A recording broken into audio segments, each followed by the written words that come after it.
ખેડૂતો હવે ખાસ કરીને રાસાયણિક ખાતરની આડઅસરોના કારણે પ્રાકૃતિક ખેતી કરતા થયા છે। દાહોદ જિલ્લાના એક પ્રગતિશીલ ખેડૂત દિલીપભાઈ ડામોર કે જેઓ 2018થી આત્મા સાથે જોડાયા બાદ પ્રાકૃતિક ખેતી કરતા થયા છે અને અત્યારે બાગાયત ખેતી કરી રહ્યા છે। જાણીએ। મારું નામ ડામોર દિલીપભાઈ ધનાભાઈ, ગામ ચાકીસણા, તાલુકો સંજેલી, જિલ્લો દાહોદનો રહીશ છું। હું આત્મા પ્રોજેક્ટમાં 2020થી જોડાયેલો છું અને મારા ઘરે આંબા, જામફળી, સરગવા, આમળા એ તમામ જાતના છોડ રાખેલ છે અને આંબાના છોડ મારા લગભગ 120 જેવા આંબાના છોડ છે। જામફળીના 45ની આસપાસ જામફળીના છોડ છે। આમળાના લગભગ 10 છોડ છે। સરગવાના 6 થી 7 છે।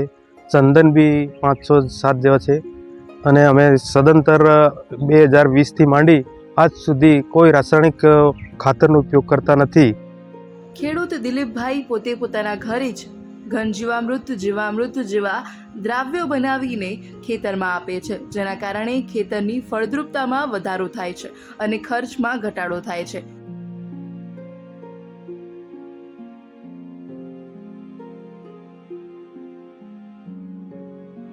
પ્રાકૃતિક ખેતીથી મળેલા સારા પરિણામોના કારણે ખેડૂત બીજા ખેડૂતોને પણ પ્રાકૃતિક ખેતી કરવા માટે સલાહ આપે છે।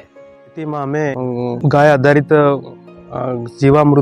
ઘન જીવામૃતનો ઉપયોગ કરીએ છીએ। અમે કોઈ પણ જાતનો રાસાયણિક ખાતરનો ઉપયોગ કરતા નથી। દરેક ખેડૂતોને વિનંતી છે કે પ્રાકૃતિક ખેતી તરફ વળે તેવી મારી દરેક ખેડૂતોને નમ્ર વિનંતી છે।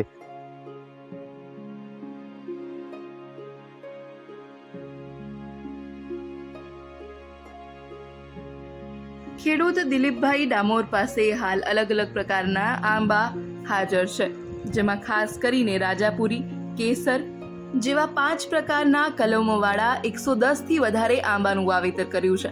આ ઉપરાંત 45થી વધારે જામફળીના ઝાડ વાવ્યા છે। આ ફળમાંથી તેઓ ખાસ કરીને જામફળ અને કેરીમાંથી વધારે ઉત્પાદન દર વર્ષે મેળવતા હોય છે।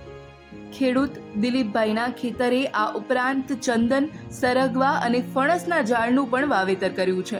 તેઓની વાર્ષિક આવક 1 લાખથી વધારેની થાય છે, જેમાં સૌથી વધારે કમાણી તેઓ શિયાળામાં જામફળ અને ઉનાળામાં કેરીના વેચાણથી ખાસ કરીને કરે છે।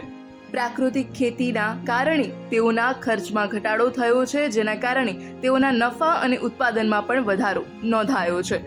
આ ઉપરાંત અન્ય શાકભાજી જેવી કે ગવાર, ભીંડા, ટામેટા, કારેલા, દૂધી, ચોળી જેવા વાવેતરથી તેઓ વધારેની આવક મેળવી રહ્યા છે।